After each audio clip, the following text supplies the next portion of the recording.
Welcome back guys. This is Guru from Guru commerce वाला। So last lecture में हमने functions of management start किया था। उसमें हमने बेसिक इंट्रोडक्शन समझा था with a very good example and plus सारे फंक्शंस को हमने ओवरऑल लेवल पे अंडरस्टैंड किया था कि ये सारे फंक्शंस कैसे होंगे, क्या होंगे, with a very good example. Basic example plus मैं practical example.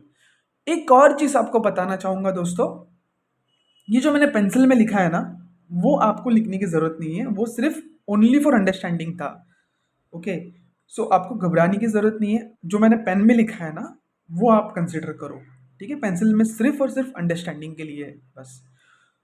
So let's start with the first function which is a planning. So will start with a planning, will not waste a time, start with planning. Planning का एक basic definition हम समझ लेते जो book में लिखा हुआ है। सो प्लानिंग इज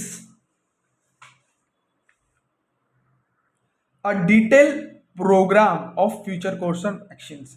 ठीक है, detail programme of future course of action मतलब एक प्रोग्राम है प्लानिंग, और वो फ्यूचर में क्या क्या करना है वो डिसाइड करता है। Okay, let's take a simple example. आपको आज समझो डे वन, जब आप पढ़ते हो डे वन डे टू, और एक दिन में आपको क्या क्या पढ़ना है वो आप डिसाइड करते हो, तो उसको क्या करते हो, प्लानिंग करके बनाते हो। मैं आज क्या पढ़ूंगा, ठीक है। सो वो एक हो गया प्रोग्राम। समझो सुबह 10 से लेके 12 बजे तक आप ओसी पढ़ोगे, ये एक प्रोग्राम है। ठीक है, उसके बाद फिर आप सोचोगे नहीं यार, 1 बजे से लेके 2 बजे तक मैं लंच करूंगा, फिर बाद में 3 बजे से लेके 4 बजे तक मैं बीके पढ़ूंगा। ये सब एग्जाम्पल है। फिर 5 से के बाद मैं इंस्टा, एफ बी सब मैं यूज़ करूंगा, जोक्स अपार्ट। तो ये क्या कर रहे हो आप, ये अलग अलग प्रोग्राम है जो फ्यूचर में आप करोगे। ये फ्यूचर एक प्रोग्राम, 2 प्रोग्राम, 3 प्रोग्राम, ये 4 प्रोग्राम, ये सारे प्रोग्राम आप फ्यूचर में करोगे। ये कोर्स ऑफ एक्शन होगा, जो आप करोगे ना, एक्शन होगा, वो आप डिसाइड करके रखते हो। ठीक है, डिटेल पूरा डिसाइड कर रखते हो। अब ये तो हो जाएगी, ये भी हो जाएगी आपसे, ये दोनों होने से रही फिर भी हम ट्राई करेंगे। ठीक है, which is a detail programme future future course of, अभी किया नहीं है, करने वाले हो, future course of action. Action आपको लोगे। ठीक है, प्लानिंग वही होता है कि पहले से आप डिसाइड करके रखते हो मुझे आगे क्या करना है। मतलब पूरे दिन में मैं कौन सी पढ़ाई करूंगा, वो होगी नहीं होगी वो हम कंट्रोलिंग में सीखेंगे, कितनी होगी नहीं होगी। ठीक है, let's move on to the definition. James Toner का हमने डेफिनेशन लिया हुआ है। इन ओवर एंड ऑल आप डेफिनेशन देखोगे ना, मतलब वही है। ठीक है, डेफिनेशन बोलता हूं, प्रोसेस ऑफ एस्टैब्लिशिंग गोल्स। ठीक है, गोल्स क्रिएट करना। ओके, सिंपल एग्जांपल मैं आपको दूंगा, फिर बाद में प्रैक्टिकल एग्जांपल दूंगा। सिंपल एग्जांपल समझो, मुझे एग्जाम में ओसी ओसी पेपर में मुझे 80 से 90% लाना है। ठीक है, 100 में से 80 टू 90 स्कोर करना है। वो मैं कैसे करूंगा, वो एक मेरा गोल है, मुझे ये लाना है, ये मेरा गोल है। ठीक है, अब ये गोल कैसे अचीव होगा, आप जब पढ़ाई करोगे अच्छे से मेहनत करोगे तब जाके होगा। ओके, बराबर से पढ़ाई करोगे तो यहाँ पे क्या होता है, प्रोसेस ऑफ एस्टेब्लिशिंग गोल्स। मैंने गोल्स क्रिएट कर दिया, 80 टू 90% मुझे आना चाहिए। अब उसके लिए क्या करना है, सुटेबल कोर्स ऑफ एक्शन। मैंने क्या किया, मैंने गोल सेट किया, मेरे को इस ओसी में मुझे चाहिए 80 से 90%। उसके लिए मुझे क्या करना पड़ेगा, सुटेबल, मतलब मुझे सुटेबल कोर्स ऑफ एक्शन करनी पड़ेगी। एक्शन मतलब क्या, मुझे ओसी की बुक लेनी पड़ेगी, और ओसी का टाइम टेबल बनाना पड़ेगा, और ओसी को बराबर से पढ़ाई करना पड़ेगा, स्टडी करना पड़ेगा।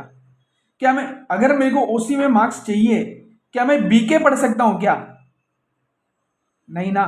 तो अगर मुझे ओसी में 80-90 लाना है तो मैं बीके नहीं, मेरे को ओसी ही पढ़ना पड़ेगा। That is called suitable. Suit, ये लाने के लिए 80 टू 90% ओसी में लाने के लिए क्या सूट करेगा, ओसी की बुक से पढ़नी होगी। ठीक है, तो उसको बोलते हैं suitable course of action. Course of action मतलब ओसी की बुक ली, उठाई और पढ़ी, वो आपको एक्शन लेनी है। अगर वो करोगे तो क्या होगा, फॉर अचीविंग दोज गोल्स, जो गोल्स मैंने डिसाइड किया था वही गोल्स हो जाएगी। इतना सिंपल डेफिनेशन। ठीक है, प्रोसेस ऑफ एस्टेब्लिशिंग गोल्स।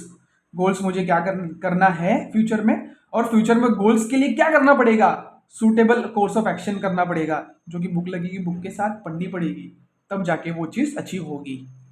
ठीक है, प्रैक्टिकल एग्जांपल मैं देता हूं। समझो आपको गारमेंट बिग बाजार का बिजनेस का हमने एग्जांपल लिया था। बिग बाजार के इस बिजनेस को मुझे स्टार्ट करना है तो मुझे क्या क्या लगेगा, एक मॉल में प्लेस लगेगा, ठीक है, गारमेंट के सप्लायर्स लगेंगे, ठीक है, और वगैरह एक्टिविटीज लगेगी। तो मैंने गोल बना दिया, मुझे बिजनेस गारमेंट बिजनेस करना है, गारमेंट का मॉल ओपन करना है। उसके लिए क्या क्या लगेगा, एक प्लेस लगेगा, सुटेबल प्लेस, मतलब एक मॉल में प्लेस लगेगा या तो एक स्टॉप लगेगा, ठीक है। ना के रोड पे मैं आके बैठ जाऊं और कपड़े बेचूं, वो बिग बाजार का बिजनेस नहीं हो सकता। दैट इज कॉल्ड सुटेबल, मतलब प्रॉपर प्लेस चाहिए, प्रॉपर गारमेंट चाहिए, ठीक है, तब जाके होगा बिग बाजार का बिजनेस, गारमेंट का बिजनेस, ठीक है। ये practical example. So let's move ahead with importance of planning, ठीक है। ओवरऑल सारे प्लानिंग में आपको एक ही चीज दिखेगा सब जगह पे, establishing goals, right path of action, objective, target, ठीक है, optimum utilisation resource. Don't worry, overall यही दिखेगा, पर ये आपको समझ जाएगा। So will start with the first point which is facilitates other management function. याद है दोस्तों, हमने अदर मैनेजमेंट फंक्शन समझा था, which is planning, organising, staffing, directing, controlling. So वो ये फैसिलिटेट करता है अदर मैनेजमेंट फंक्शन। क्यों? क्योंकि प्लानिंग स्टार्ट होता है, इसके बाद ऑर्गेनाइजिंग फैसिलिटेट होता है, धीरे धीरे दूसरी एक्टिविटी स्टार्ट होती है। ओके, तो ये ऐसी चीजें आगे बढ़ती जाएगी।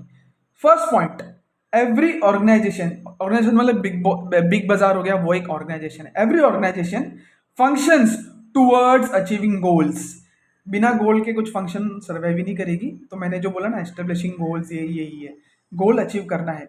काफी जगह पे गोल ऐसा होता है ना कि समझो बिग बाजार का बिजनेस है, customer satisfaction, high quality fabric, high quality कपड़े प्रोवाइड करना, वो भी सस्ते में, ये भी एक गोल होता है, ठीक है। तो क्या होता है, every organise function towards achieving goal, उनको एक गोल अचीव करना है कि जितने भी उनके बिग बाजार के कस्टमर्स है, उनको जितने हो सके उतने सस्ते में और अच्छे कपड़े वो बेच पाए। उसके लिए क्या करेंगे वो भी हम आगे पढ़ेंगे। गोल is set at a planning stage. यार भैया, गोल से ही स्टार्ट होता है सब कुछ, मतलब प्लानिंग से ही स्टार्ट होता है सब कुछ। तो गोल, पहले गोल तो करना ही पड़ेगा। गोल्स, ऑब्जेक्टिव, विजन, मिशन, ये सब प्लानिंग स्टेज में होता है। एडवांस थिंकिंग, ये सारे प्लानिंग में होता है। अपने बुक में क्या दिया हुआ है, गोल दिया हुआ है, ठीक है, तो हम गोल को लेके चलेंगे। Goal is set at a planning stage. Third sub point, without planning other management functions can not be undertaken. ठीक है, अगर प्लानिंग ही नहीं किया तो आगे हम बढ़ ही नहीं पाएंगे। याद है हमने डेफिनेशन इंट्रोडक्शन में पढ़ा था, they are inseparable, inter related. अगर प्लानिंग नहीं कर पाओगे तो ऑर्गेनाइजिंग, स्टाफिंग, कंट्रोलिंग होगा नहीं। Fourth point, planning is facilitates, ये ऐसा एरो दिया है ना मैंने, मतलब इसका हेड पॉइंट ही है, planning facilitates other management function. So planning दूसरे मैनेजमेंट को फैसिलिटेट करता है, हेल्प करता है। First point is completed. Next point, helps to set a clear objective. Okay, objective, goals, ये भी हम अभी अभी ये फर्स्ट पॉइंट में समझेंगे। एक ऑब्जेक्टिव क्लियर होता है कि क्या करना है, क्यों करना है, कैसे करना है, किसको फायदा होगा, किसको बेनिफिट होगा, that is an objective. It is a concern with setting objective. Planning is concern with setting objective, targets and formulating plan. अब यहाँ पे हम लोग ऑब्जेक्टिव समझ लेते हैं, ठीक है। बिजनेस का गोल था हमको बिग बाजार की बिजनेस स्टार्ट करना है। अब यहाँ पे ऑब्जेक्टिव्स ये है कि बिग बाजार को ये होगा, ठीक है, कि मैं कम प्राइस में अच्छे क्लोथ्स दूं, ये उनका ऑब्जेक्टिव। ये भी ऑब्जेक्टिव होगा, ये अगर मैं कम प्राइस में अच्छे क्लोथ्स दूंगा तो मेरा प्रॉफिट होगा, मेरा सेल्स बढ़ेगा, मैं बहुत पैसे कमाऊंगा, ओवरऑल मेरी एंटिटी चलेगी, नाम होगा और मैं बहुत आगे बढ़ूंगा। सेकेंड, ये ऑब्जेक्टिव समझा। उसके बाद टारगेट। टारगेट मतलब क्या हुआ, समझो टारगेट सेट करना है। आज एक महीने में बिग बाजार को, हर महीने बिग बाजार को एक टारगेट हो गया कि 10,000 से लेके 1 लाख रुपए, 10,000 बहुत कम है, 10 लाख की सेल होनी ही चाहिए, ये टारगेट है, ठीक है, सिंपल भाषा में। और फॉर्मुलेट प्लान्स, जो गोल्स था, जो ऑब्जेक्टिव था, उसको हम फॉर्मुलेट करेंगे, मतलब डिटेल में बनाएंगे। फॉर एग्जाम्पल, हमने ऊपर ही हमने समझा था कि बिग बाजार को प्लेस चाहिए, मटेरियल्स चाहिए, उस मतलब एक प्लान सेट कर लिया ना कि बिग बाजार का बिजनेस ओपन करना है, उसके बाद क्या क्या लगेगा, that call the formulating. Place लगेगा, कपड़े लगेंगे, ह्यूमन रिसोर्स लगेंगे, तो उसको बोलते हैं, प्लान को हम फॉर्मुलेट कर रहे हैं, मतलब आगे बढ़ा रहे हैं, ठीक है। It is concern with setting objectives, targets and formulating plans. Simple भाषा में समझो, वड़ा पाव की दुकान है, वड़ा पाव का ठेला है, वहां पे उनका ऑब्जेक्टिव होता है कि मैं इतने इतने मैं वड़ा पाव का शॉप करूंगा, मैं इतने इतने वड़ा पाव का शॉप करूंगा, तो सारे वड़ा पाव के शॉप में मेरे पास मटेरियल सब होने चाहिए, और मैं ये देखूंगा कि चीप वड़ा, लोग जितने भी कस्टमर हो टेस्टी वड़ा पाव बेचूं। ये मेरा ऑब्जेक्टिव है। और टारगेट मतलब रोज के मेरे टारगेट वड़ा पाव होने चाहिए, 100 तो कम से कम बिकने ही चाहिए, that is target of omelette plans. मतलब जितने मेरे टेस्टी वड़ा पाव के लिए मैं क्या करूंगा, मैं चटनी अच्छी बनाऊंगा, ठीक है, वड़ा पाव जो जितने भी वड़े ताजे बनाऊंगा, पाव ताजे प्रिक्योर करूंगा। ये सारे छोटे एग्जाम्पल हो गए आसान भाषा में। Okay, next sub point helps manager to analyse the present condition of organisation. मतलब जो भी मैनेजर है, समझो वड़ा पाव का जिसने शॉप खोला, जो बिग बाजार संभाल रहा है मैनेजर, वो मैनेजर जब स्टार्ट करता है ना बिजनेस, तो ये समझता है कि अभी प्रेजेंट कंडीशन क्या है, कुछ कमी है तो मैं डिसाइड करूंगा उसको इंप्रूव कैसे करूं। तो यही बात यहाँ पे आएगी। Basis to identify the ways of attaining the desired position in future. अभी जो करंट सिचुएशन चल रही है बराबर नहीं है, तो फ्यूचर में मैं कैसे इसको इंप्रूव कर सकता हूँ। समझो मेरे वड़ा पाव का चटनी टेस्टी नहीं है, तो मैं उसको रिप्लेस करूंगा, पुदीना में डालूंगा। ओके, ये सिंपल भाषा हो गया। दूसरा प्रैक्टिकल एग्जांपल हो गया, अगर मेरी क्वालिटी चीप है, मतलब समझो टेस्ट, जब क्वालिटी हम लोग टेस्ट करते हैं कपड़े का, देखते हैं फैब्रिक अच्छा नहीं है, तो मैं दूसरे वेंडर को पकड़ूंगा, या तो उसको मैं बोलूंगा कि प्लीज़ आप अच्छी क्वालिटी के प्रोडक्ट्स बनाओ, जो पैसा लगेगा वो पैसा हम बात कर लेंगे, नेगोशिएट कर लेंगे।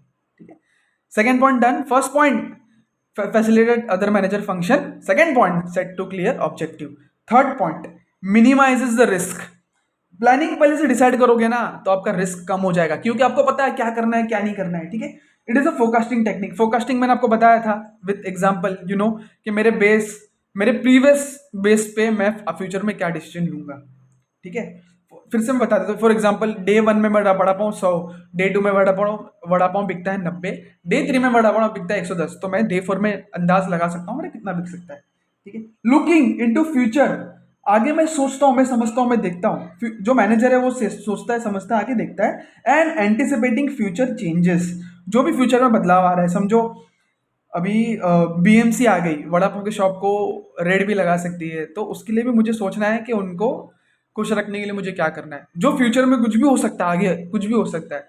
ठीक है, कुछ भी गवर्नमेंट के लॉ रेगुलेशन आ गए, क्लोथ में भी हो सकता है, क्लोथ में भी गवर्नमेंट के लॉ रेगुलेशन आ गए, तो मुझे क्या करना है। ज़्यादा करके ये ऐसा होता है फ्यूचर में, कुछ भी मतलब फ्यूचर अनसर्टन है, ज़्यादा करके ये सब दवाई की दुकानों में होता है। गवर्नमेंट को भी मेडिसिन लेके आई, कोई भी मेडिसिन पे बैन कर सकती है, ऐसा है।